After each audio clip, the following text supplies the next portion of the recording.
Assalamualaikum warahmatullahi wabarakatuh. Waalaikumsalam warahmatullahi wabarakatuh. Salam sejahtera bagi kita semua.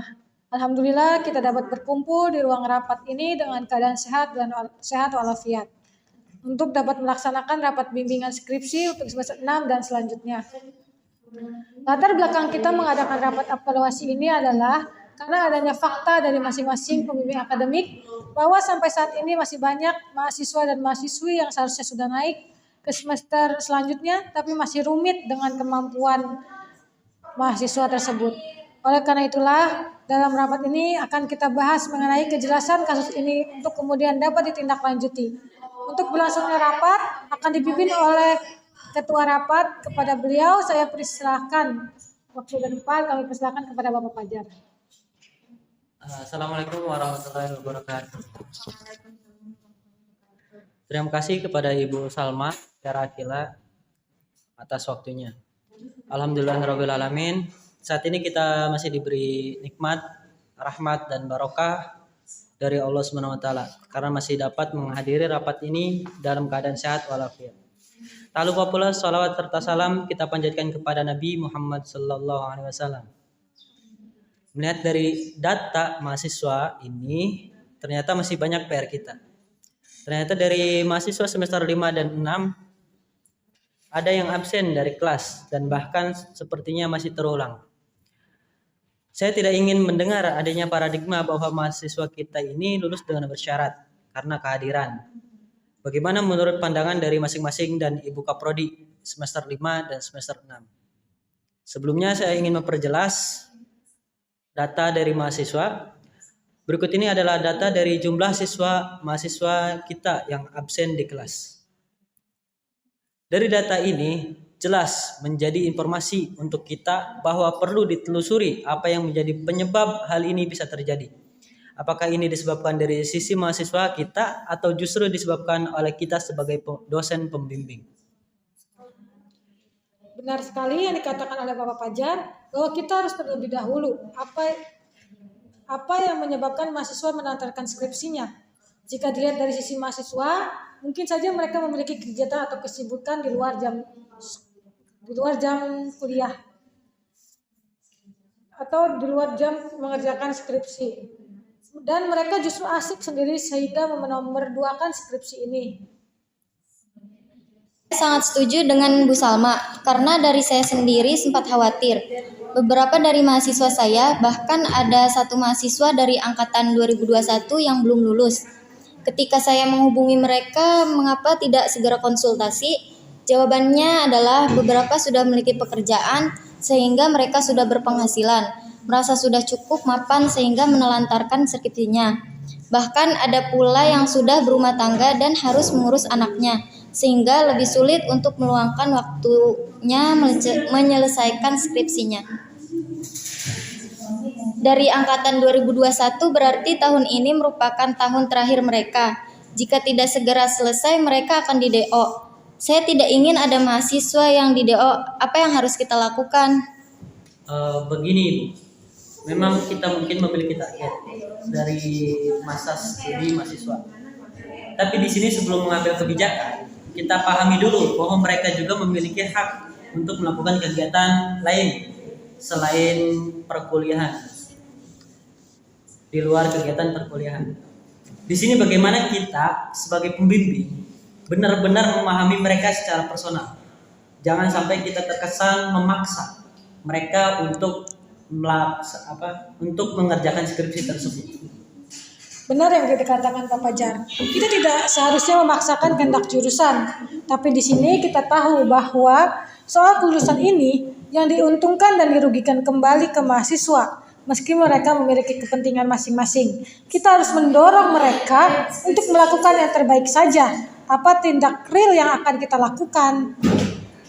Tidak tepat rasanya apabila kita hanya menunggu mereka sebagai dosen, terutama pembimbing akademik. Kita bertanggung jawab terhadap mereka, mulai dari masuk sampai lulus. Ini menjadi tugas kita bersama untuk mendekati mereka secara personal, bahwa lulus dan dapat mendapat ijazah ini sangat penting dan justru akan mendorong peningkatan karirnya.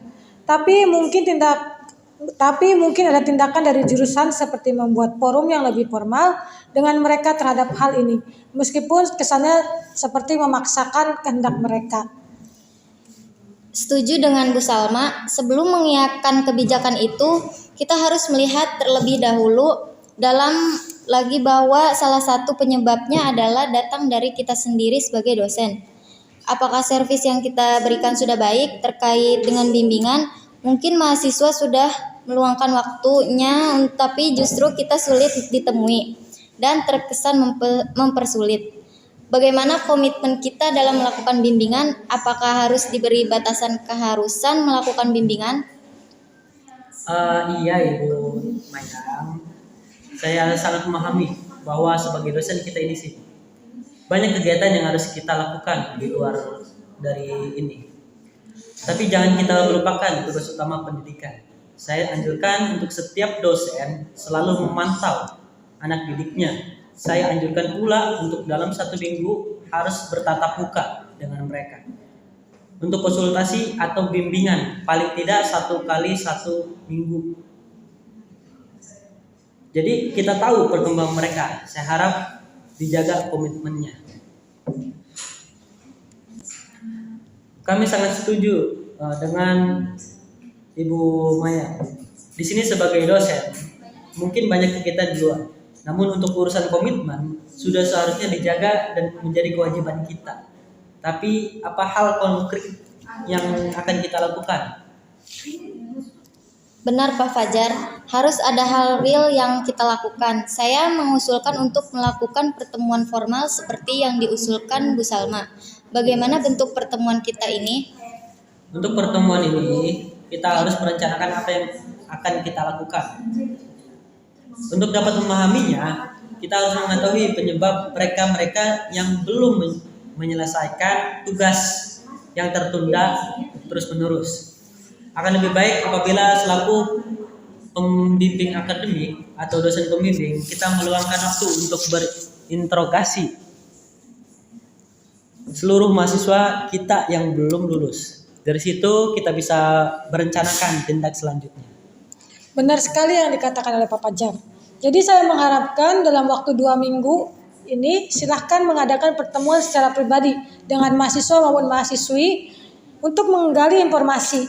Benar sekali yang dikatakan oleh Pak Fajar.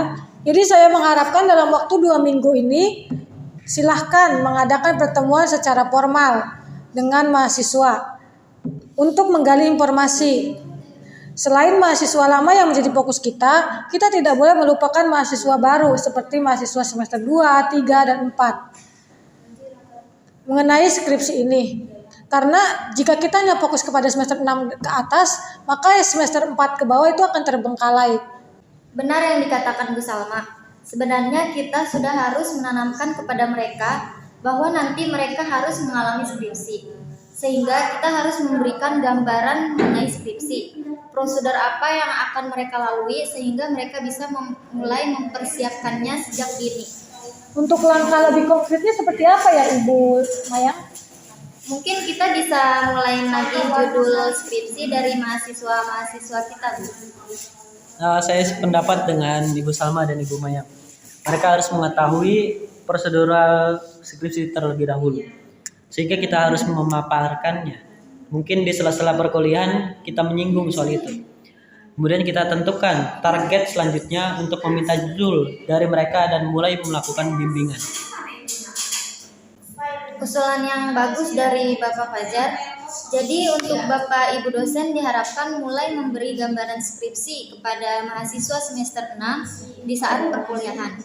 Dan mungkin kita targetkan selama 1 bulan untuk meminta judul dari mereka. Bagaimana? Setuju? Ya, Setuju. kami setuju. Baik, saya rasa cukup. Saya kembalikan kepada Ibu Salma. Wassalamualaikum warahmatullahi wabarakatuh. Baiklah, terima kasih kepada Ibu Mayang dan Bapak Fajar dan seluruh dosen yang hadir. Kesimpulan rapat kali ini adalah untuk proses mempercepat skripsi mahasiswa lama, segera dilakukan investigasi kepada mahasiswa lama yang belum lulus dalam jangka waktu 2 minggu ini. untuk kemudian dibentuk pertemuan formal percepatan skripsi. Sedangkan untuk mahasiswa semester 6 mulai diberikan gambaran mengenai skripsi dan kita memberikan target waktu 1 bulan untuk menagih judul skripsi mereka. Sekian dari saya, kurang lebihnya saya mohon maaf. Wassalamualaikum warahmatullahi wabarakatuh. Kami tutup rapat kali ini. Terima kasih.